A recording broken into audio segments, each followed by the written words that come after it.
let's fast forward 5 years. Where do you think Iran is at that point? Some people are saying, yeah, topple the religious leader, but now you're going to have, the Republican Guard guys come in. It could be worse. And that's probably what's going to happen next. I listened to a really interesting commentary the other day on, I'm watching too much Bannon's War Room, where the guy said, it's usually, unfortunately, the power player that takes the reins. It's not the people's uprising with this benevolence. It's actually usually a strong man that comes in and replaces that. So what do you think happens? I mean, obviously we want to see Abraham Accords signed by everybody, kumbaya, the whole region gets along.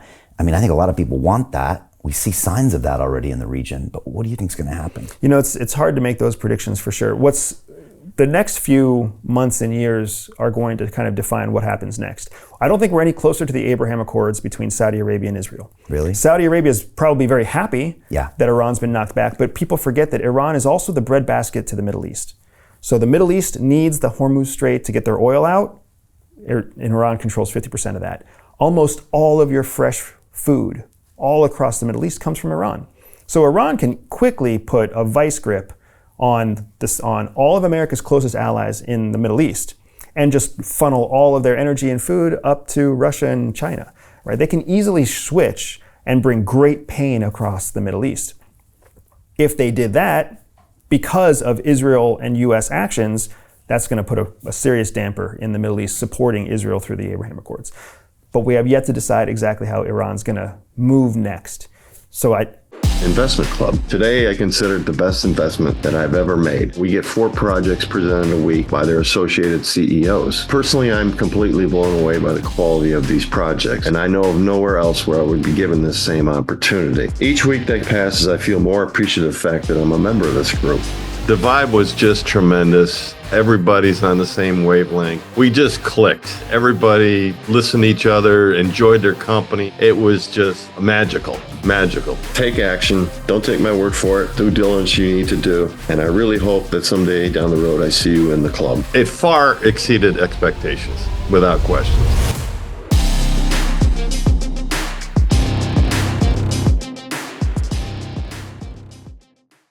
What's it look like in 5 years? There's reason to believe that there could be a regime change, but that doesn't necessarily, like you said, mean it's going to be a good regime change. Yeah. If there's anything the US learned in our 20 years that we lost in a global war on terror, it's that when you cut the head off of a fucking hydra, 2 nasty heads grow in its place. So what nasty heads are going to grow if the Ayatollah comes down? Yeah. And there's no reason to believe that they're going to become wonderfully democratic. If anything, they elected a democratic president on their fucking own a year and a half ago, 2 years ago, and we just completely disregarded that.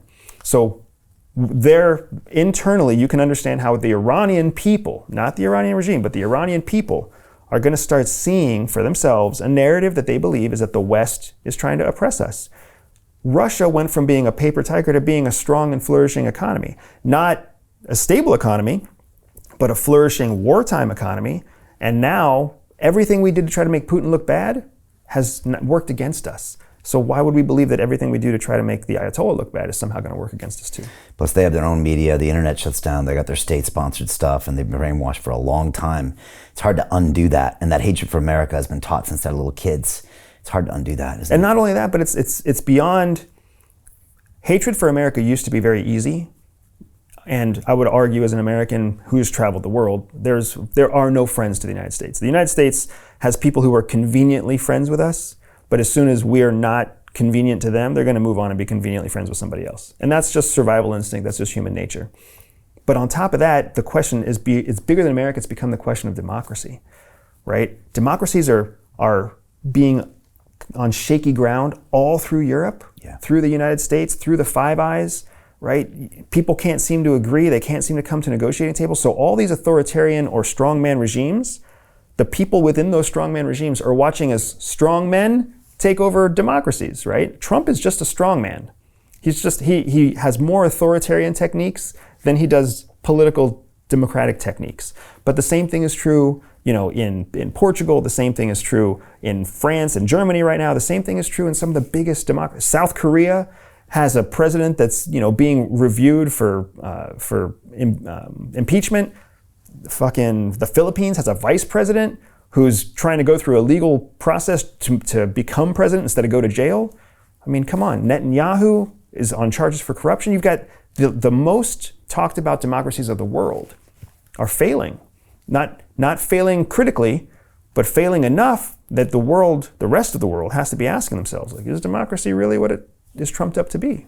Yeah, I spend now 6 months a year in Dubai, and I ask that question every day, because here's something that functions incredibly with I would say a benevolent strongman leader, a strong family with like a 100-year vision for this country that delivers. And they make Western democracies look like a joke. When I come back to London, I'm like, what the hell is going on here? Yeah. This is a city and a continent in decline, and there's no turning it around. There will be no Trump of the UK. There will be no Trump of the Europe, I don't believe. America kind of got that. We'll see where this goes. But you can't make this argument anymore that democracy is the best for everyone. I never believed that anyways. But you're right. It's now the narrative that's of question right now. And some people are really showing that you don't need that democracy. And think about it, even just 10 years ago. Yeah. 10 years ago, people would just blindly say democracy is the best. Yeah. 20 years ago, we were still trying to forcibly drive countries to adopt democracy. Democracy's a few hundred years old. Yeah. Right? And democracy didn't serve Rome. So, what is really going to be the government of the future? And that's why I think it's such an exciting time where we are right now, because we are literally watching as technology and education and the reach of information expand, and this idea of democratic equality shrinks, right? We've got huge socioeconomic divides, huge political divides. It's a very small part of the population that makes a very large impact. And we're all realizing that. And it's making it so that even young people who have predominantly been the progressive liberal voices of the world, even young people are saying, well, fuck that. Like, I'd rather be one of the few that's rich rather than one of the many that's poor in pursuit of equality or democracy.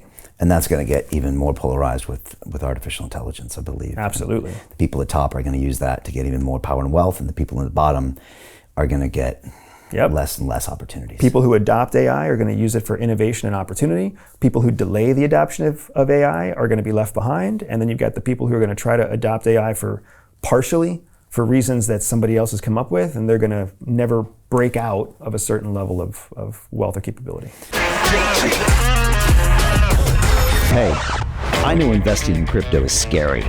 It takes a real leap of faith because there are so many scams, rug pulls, and bad actors out there. It's a dangerous business, which is why 95% of people lose all their money. Well, that's why I created the London Real Investment Club, so you can access the hottest deals on the planet and use the crypto bull market to create the generational wealth that you deserve.